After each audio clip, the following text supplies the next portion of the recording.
Most days, I can easily jump into my bed after a long day and finally go to sleep. But once in a while, my brain somehow finds a way to remind me of that time in 3rd grade when my teacher called me out for doodling in class, or that day in 1st grade when Tyler White told the whole class I was a big dummy.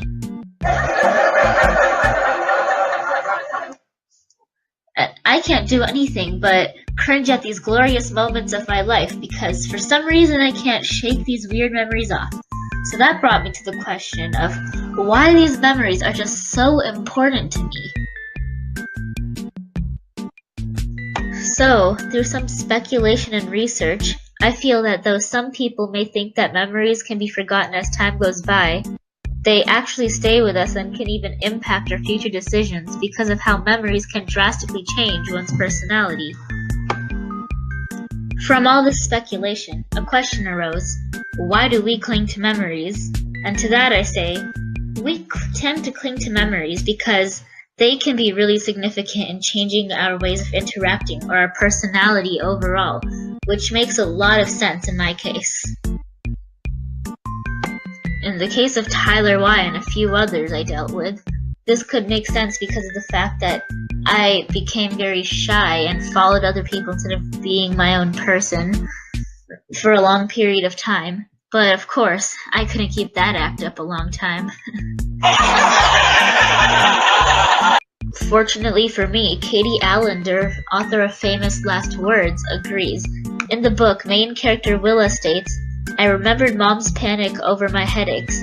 Was it because she really knew what had killed Dad? Whenever she tried to talk to me about Dad, I simply refused. I'd never been willing to talk about it." Willa has been reminiscing about her dad because she thinks she caused his death.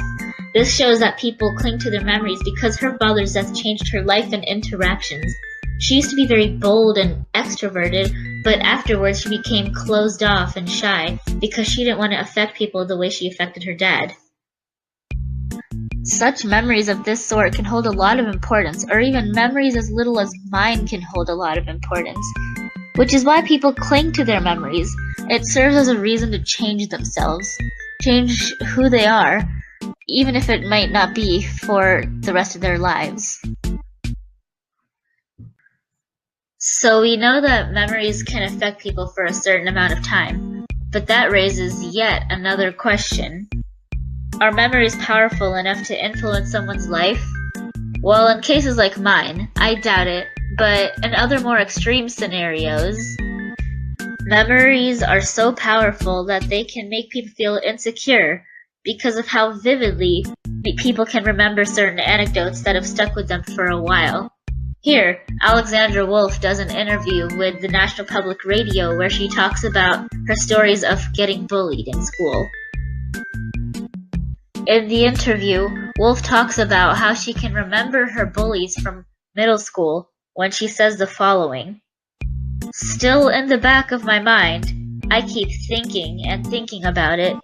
It knocked some of my confidence down." This website's information on Wolf proves that even the oldest memories stay with people, especially with her because she has a hyperactive memory. My main point says that memories are influential enough to make one feel insecure or just ruin their mood by thinking about it. Wolf's story shows the power of memories and what it can do to a person. The story clearly shows that even the smallest of memories affect people at any point in time and influence their emotions, though some may think that these memories can easily be wiped out of their system. Even with all this good old evidence, some people still disagree. Though past memories can be applied to the present, some suggest otherwise and claim that the past should be forgotten because it can get in the way of one's future. In the movie Dear Zindagi, meaning Dear Life, the main character, Kyra, is talking to her therapist when he says, "Don't let the past blackmail your present into ruining a beautiful future."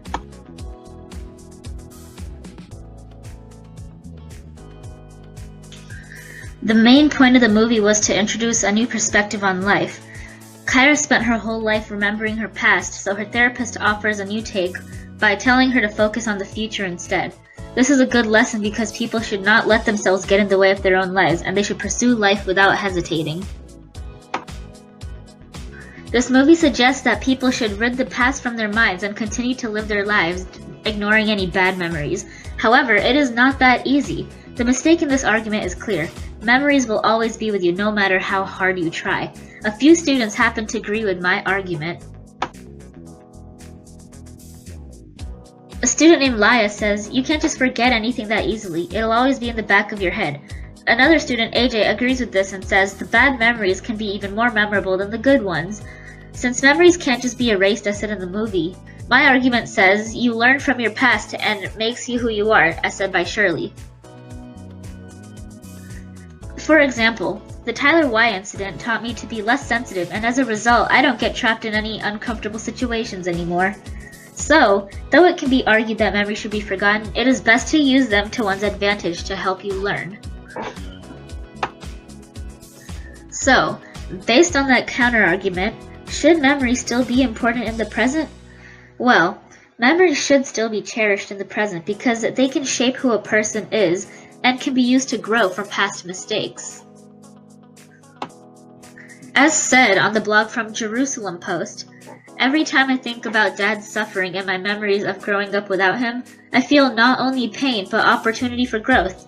If we're willing to think about them, probably we all have analogous traumas, tensions, and conflicts that could serve similar purpose."